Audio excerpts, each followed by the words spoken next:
शिवलिंग की स्थापना, उसके लक्षण और पूजन की विधि का वर्णन तथा शिव पद की प्राप्ति कराने वाले सर्वोत्तम सत्कर्मों का विवेचन।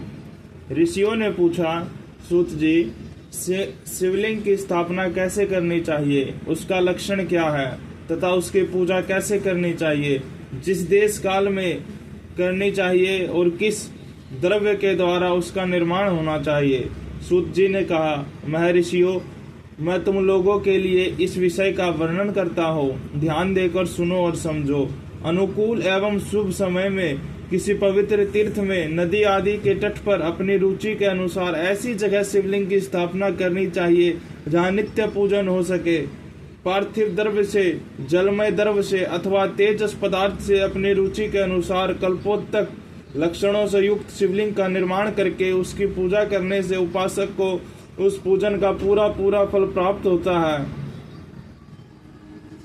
संपूर्ण शुभ लक्षणों से युक्त शिवलिंग की यदि पूजा की जाए तो वह तत्काल पूजा का फल देने वाला होता है। यदि चल प्रतिष्ठा करनी हो तो इसके लिए छोटा सा शिवलिंग अथवा विग्रह श्रेष्ठ माना जाता है, और यदि अचल प्रतिष्ठा करनी हो तो स्थल शिवलिंग अथवा विग्रह अच्छा माना गया है। उत्तम लक्षणों से युक्त शिवलिंग की पीठ सहित स्थापना करनी चाहिए। शिवलिंग का पीठ मंडलाकार का, गोल, चौकोर, त्रिकोण अथवा खाट के पाये के भांति ऊपर नीचे मोटा और बीच में पतला होना चाहिए। ऐसे लिंग पीठ महान फल देने वाला होता है। पहले मिट्टी से, परस्तर आदि से अथवा लोहे आदि से शिवलिंग का निर्माण करना चाहिए। जिस द्रव्य से शिवलिंग का निर्माण हो उसे उसका पीठ भी बनाना चाहिए। यही स्थावर अचल प्रतिष्ठा वाले शिवलिंग की विशेष बात है। चल प्रतिष्ठा वाले शिवलिंग में विलिंग और पीठ का एक ही उपादान होना चाहिए, किंतु बाण लिंग के लिए यह नियम नहीं है। लिंग की लंबाई निर्माण करता या स्थापना करने वाला यजमान के 12 अंगुल के बराबर होना चाहिए। ऐसे ही शिवलिंग को उत्तम कहा गया है। इससे कम लंबाई हो तो फल में कमी आ जाती है, अधिक हो तो कोई दोष की बात नहीं। 4 लिंग में भी वैसा ही नियम है। उसकी लंबाई कम से कम कार्तिकेय के उंगल के बराबर होनी चाहिए। उससे छोटे होने पर अल्प फल मिलता है, किंतु उससे अधिक होना दोष की बात नहीं है। यजमान को चाहिए कि वह पहले शिल्प शास्त्र के अनुसार एक विमान या देवालय बनवाए जो देवगणों की मूर्ति से अलंकृत हो। उसका गर्भ बहुत ही सुंदर, सुदृढ़ और दर्पण के समान स्वच्छ हो। उसे 9 प्रकार के रत्नों से विभूषित किया गया हो। उसमें पूर्व और पश्चिम दिशा में 2 मुख्य द्वार हो। जहाँ शिवलिंग की स्थापना करनी हो उस स्थान के गर्त में नीलम, लाल, वैदुर्य, श्याम, मरकत, मोती, मूंगा, गोमेद और हीरा, इन 9 रत्नों को तथा अन्य महत्वपूर्ण द्रव्यों को वैदिक मंत्रों के साथ छोड़े। सद्योजात आदि 5 वैदिक मंत्रों द्वारा शिवलिंग का 5 स्थानों में क्रमशः पूजा करने, अग्नि में हविष्यिका की अनेक आहुतियां दे और परिवार सहित मेरी पूजा करके गुरु स्वरूप आचार्य को धन से तथा भाई बंधुओं को मनचाही वस्तुओं से संतुष्ट करे। याचकाओं को जड़, सुवर्ण, ग्रह एवं भू संपत्ति तथा चेतन गौ आदि वैभव प्रदान करे। स्थावर जंगम सभी जीवों को यत्न पूर्वक संतुष्ट करे एवं गड्ढे में स्वर्ण तथा 9 प्रकार के रत्न भर कर सद्योजात आदि वैदिक मंत्रों का उच्चारण करके परम कल्याणकारी महादेव जी का ध्यान करे।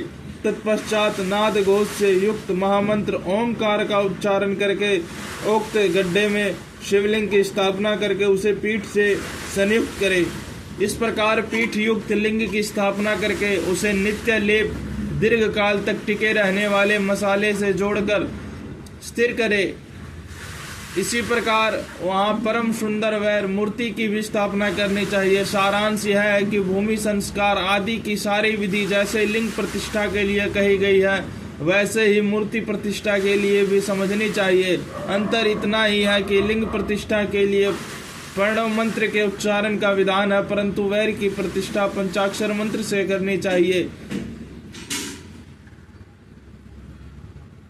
जहाँ लिंग की प्रतिष्ठा हुई है वहाँ भी उत्सव के लिए बाहर सवारी निकालने आदि के निमित्त मूर्ति को रखना आवश्यक है।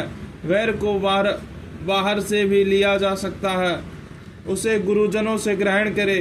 ब्रह्मवेर वही लेने योग्य है जो साधु पुरुषों द्वारा पूजित हो। इस प्रकार लिंग में और वेर में भी की हुई महादेव जी की पूजा शिव पद प्रदान करने वाली होती है।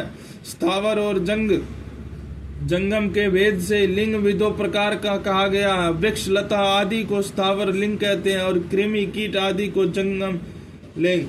स्थावर लिंग की सींचने आदि के द्वारा सेवा करनी चाहिए और जंगम लिंग को आहार एवं जल आदि देकर तृप्त करना उचित है। उन स्थावर जंगम जीवों को सुख पहुंचाने में अनुरक्त होना चाहिए। भगवान शिव का पूजन है ऐसा विद्वान पुरुष मानते हैं। यूं चराचर जीवों का ही भगवान शंकर का प्रतीक मानकर उनका पूजन करना चाहिए।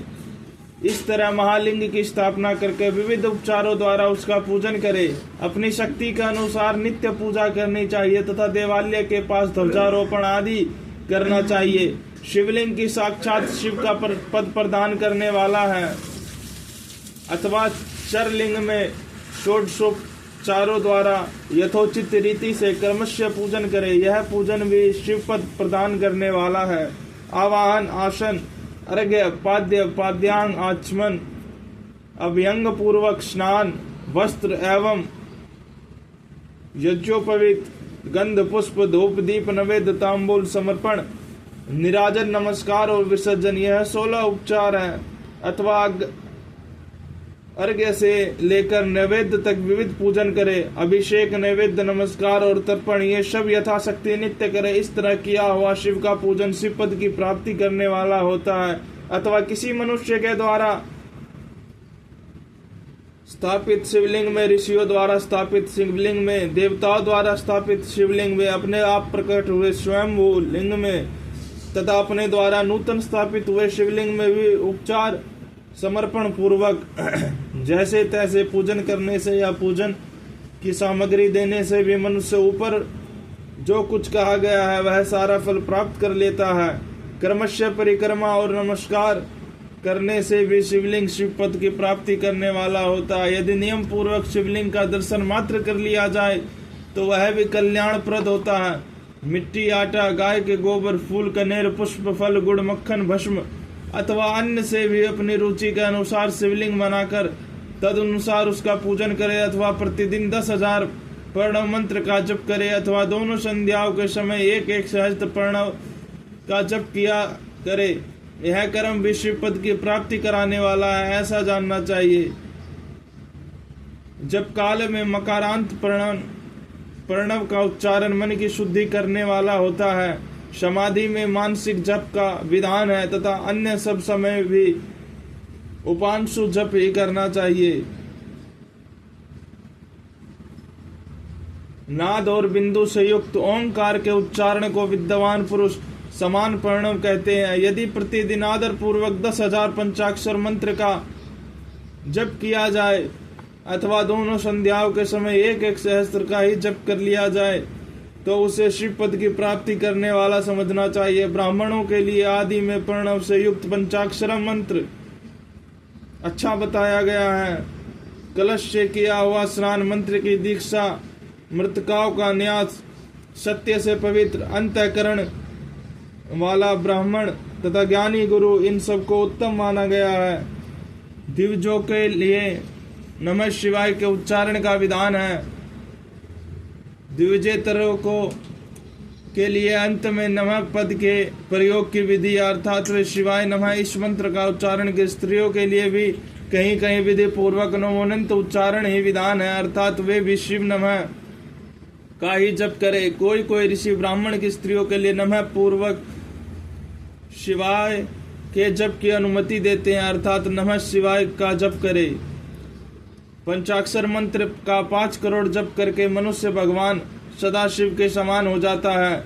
1, 2, 3 अथवा 4 करोड़ का जप करने से ब्रह्मा, विष्णु, रुद्र तथा महेश्वर का पद प्राप्त होता है।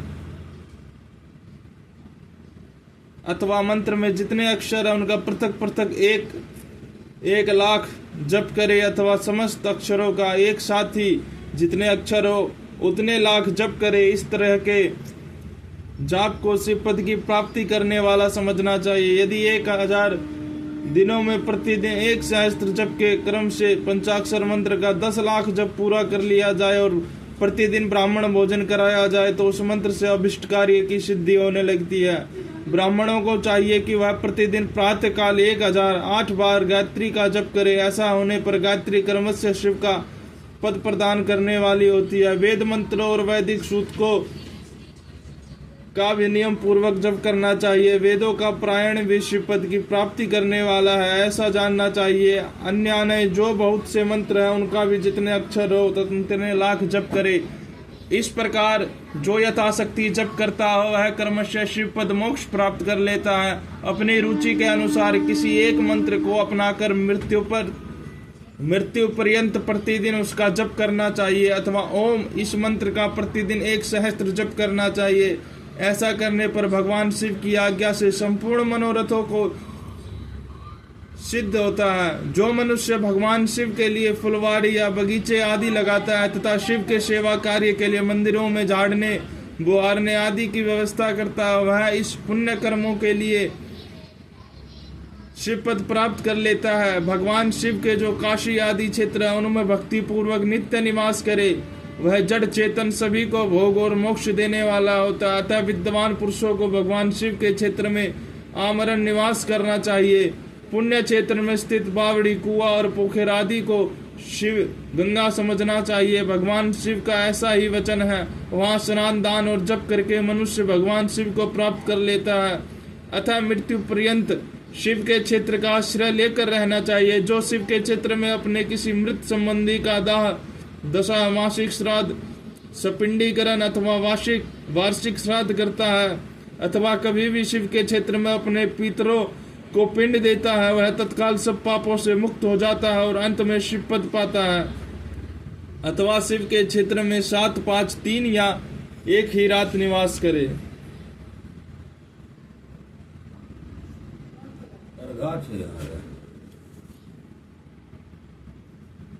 ऐसा करने से भी कर्मस्य शिव पद की प्राप्ति होती है।